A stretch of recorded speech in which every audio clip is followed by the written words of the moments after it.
Hello, Tommy, old hero. Here you are. What is it to be? Well, you'll have. I'm taking whiskey. Better stuff than we get across the water. Soda, lithia, no mineral. I'm the same. Spoils the flavour. Here, garçon, bring us 2 halves of malt whiskey like a good fellow. Well, and how have you been pulling along since I last saw you? Dear God, how old we're getting. Do you see any signs of me aging? What? A little grey and thin on the top? Ignatius Gallagher took off his hat and displayed a large, closely cropped head. His face was heavy, pale, and clean-shaven. His eyes, which were of bluish colour, relieved his unhealthy pallor and shone out plainly above the vivid orange tie he wore. Between these rival features, the lips appeared very long and shapeless and also colourless. He bent his head and felt with 2 sympathetic fingers the thin hair at the crown. Little Chandler shook his head as a denial. Ignatius Gallagher put on his hat again. It pulls you down. Always hurry and scurry. Looking for a copy and sometimes not finding it. And then always have something new in your stuff. Damn proofs and printers, I say. For a few days. I'm deuced glad, I can tell you. To get back to the old country. Does a fellow good. A bit of holiday. I feel a ton better since I landed again in dear, dirty Dublin. Here you are, Tommy. Water. Say when. Little Chandler allowed his whiskey to be very much diluted. You don't know what's good for you, my boy. I drink mine neat. I drink very little as a rule. Not half one or so when I meet any of the old crowd. That's all.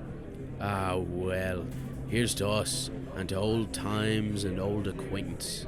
They clinked glasses and drank the toast. I met some of the old gang today. O'Hara seems to be in a bad way. What's he doing? Nothing. He's gone to the dogs.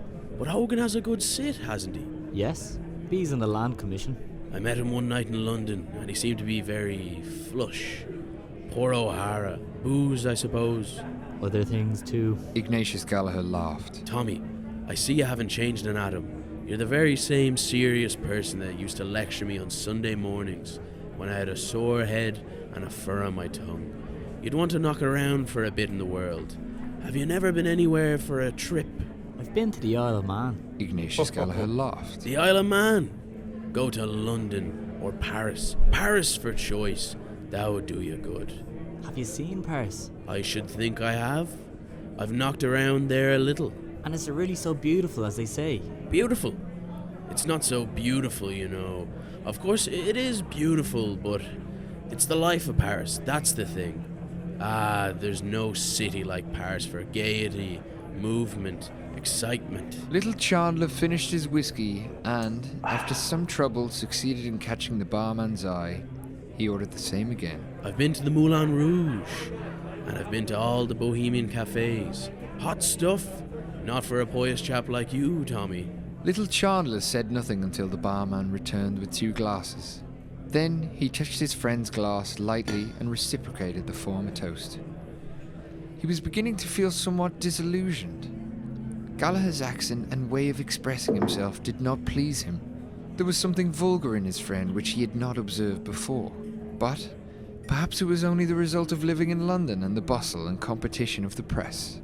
The old personal charm was still there under his new gaudy manner. And, after all, Gallagher had lived. He had seen the world. Everything in Paris is gay.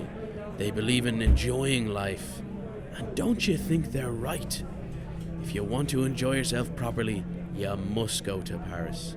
And, mind you, they've a great feeling for the Irish there. When they heard I was from Ireland, they were ready to eat me, man. Little Chandler took 4 or 5 sips from his glass. Tell me, is it true that Paris is so immoral, as they say? Ignatius Gallagher made a Catholic gesture with his right arm. Every place is immoral.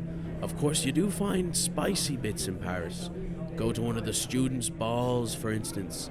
That's lively, if you like. When the coquettes begin to let themselves loose. You know what they are, I suppose. I've heard of them. Ignatius Gallagher drank off his whiskey and shook his head. You may say what you like. There's no woman like the Parisian. For style, for go. Then it is an immoral city. I mean, compared with London or Dublin? London! It's 6 of one and half a dozen of the other. You ask Hogan, my boy. I showed him a bit about London when he was over there. He'd open your eye. I'd say, Tommy, don't make punch of that whiskey. Liquor up. No, really. Oh, come on. Another one won't do you any harm. What is it? The same one again, I suppose. Well, all right. Francis, same again. Will you smoke, Tommy? Finally, Ignatius Gallagher produced his cigar case. The two friends lit their cigars and puffed at them in silence until their drinks were served.